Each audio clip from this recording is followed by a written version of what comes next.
ഏവർക്കും അഡ്ഹോക്ക് ലേണിംഗിലേക്ക് സ്വാഗതം. 10ൽ 10 എന്ന സീരീസിന്റെ 68ാമത്തെ ഭാഗത്തിലേക്ക് കടക്കുകയാണ്. ആദ്യ ചോദ്യം, കിഫ്ബിയുടെ പൂർണ്ണരൂപം എന്താണ്? Kerala industrial investment fund board, Kerala infrastructure investment fund board, Kerala industrial investment financial board, Kerala infrastructure and industrial financial board. ശരിയുത്തരം ഓപ്ഷൻ ബി ആണ്. Kerala infrastructure investment fund board ആണ്. രണ്ടാമത്തെ ചോദ്യം, കേരള സംസ്ഥാന മനുഷ്യാവകാശ കമ്മീഷൻ നിലവിൽ വന്നത് എന്നാണ്?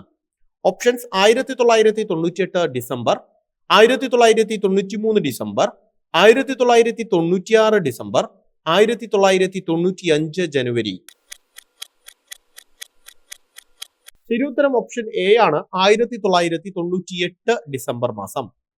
മുസിരീസ് പൈതൃക പദ്ധതി പ്രദേശങ്ങൾ കേരളത്തിൽ ഏത് ജില്ലകളിലായി വ്യാപിച്ചു കിടക്കുന്നു? ഓപ്ഷൻസ് ആലപ്പുഴ എറണാകുളം, എറണാകുളം തൃശൂർ, തൃശൂർ പാലക്കാട്, പാലക്കാട് കോഴിക്കോട്. ശരിയുത്തരം ഓപ്ഷൻ ബി ആണ്. എറണാകുളം തൃശൂർ. മനുഷ്യനിൽ ന്യൂമോണിയ ബാധിക്കുന്നത് ഏത് ശരീരഭാഗത്തെയാണ്? ഓപ്ഷൻസ് കരൾ, ശ്വാസകോശം, തലച്ചോർ, വൃക്ക. ശരിയുത്തരം ഓപ്ഷൻ ബി ശ്വാസകോശം. മനുഷ്യനിൽ നിറങ്ങളെ തിരിച്ചറിയാൻ സഹായിക്കുന്ന കണ്ണിലെ പ്രകാശഗ്രാഹി ഏത്?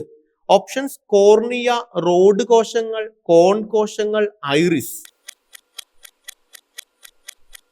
ശരിയുത്തരം ഓപ്ഷൻ സി ആണ്. കോൺ കോശങ്ങൾ. ആറാമത്തെ ചോദ്യം, ഏത് രോഗമാണ് ഹാൻസൻസ് രോഗം എന്ന് അറിയപ്പെടുന്നത്? ഓപ്ഷൻസ് കുഷ്ഠരോഗം, ക്ഷയരോഗം, ഡിഫ്തീരിയ, എയ്ഡ്സ്. ശരിയുത്തരം ഓപ്ഷൻ എ ആണ്. കുഷ്ഠരോഗം.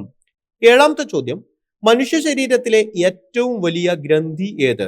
ഓപ്ഷൻസ് തൈമസ്, പീയൂഷ ഗ്രന്ഥി, പാൻക്രിയാസ്, കരൾ. ശരിയുത്തരം ഓപ്ഷൻ ഡി കരളാണ്. മനുഷ്യനിൽ വൈറ്റമിൻ എയുടെ അഭാവത്തിൽ ഉണ്ടാകുന്ന രോഗം ഏതാണ്? ഓപ്ഷൻസ് നിശാന്തത, ദീർഘദൃഷ്ടി, തിമിരം, വിഷമദൃഷ്ടി. ശരിയുത്തരം ഓപ്ഷൻ എ ആണ്. നിശാന്തത. ഒൻപതാമത്തെ ചോദ്യം, താഴെ പറയുന്നവയിൽ ഏറ്റവും ചെറിയ യൂണിറ്റ് ഏത്? Options millimetre, fermi metre, angstrom, metre. ശരിയുത്തരം ഓപ്ഷൻ ബി ആണ്. ഫെർമി. പത്താമത്തെയും അവസാനത്തെയും ചോദ്യം നമുക്ക് നോക്കാം. മഴവില്ല് ഉണ്ടാകുന്നത് പ്രകാശത്തിന്റെ ഏതെല്ലാം പ്രതിഭാസങ്ങൾ മൂലമാണ്? ഓപ്ഷൻസ് അപവർത്തനം, പ്രകീർണനം, ആന്തര പ്രതിഫലനം, വിസരണം, പ്രകീർണനം, അപവർത്തനം, ആന്തര പ്രതിപതനം, പ്രകീർണനം, അപവർത്തനം, വിസരണം, ആന്തര പ്രതിപതനം. ശരിയുത്തരം ഓപ്ഷൻ സി ആണ്. അപവർത്തനം, ആന്തര പ്രതിപതനം, പ്രകീർണനം. എത്ര എണ്ണം ശരിയായെന്ന് കമന്റായി രേഖപ്പെടുത്തുക. തെറ്റിയ ചോദ്യങ്ങളെല്ലാം എഴുതിയെടുത്ത് പഠിക്കാനായിട്ട് ശ്രമിക്കുക. 10ൽ 10 എന്ന സീരീസിന്റെ അടുത്ത ഭാഗവുമായി നാളെ രാത്രി 10:10 കാണാം. താങ്ക്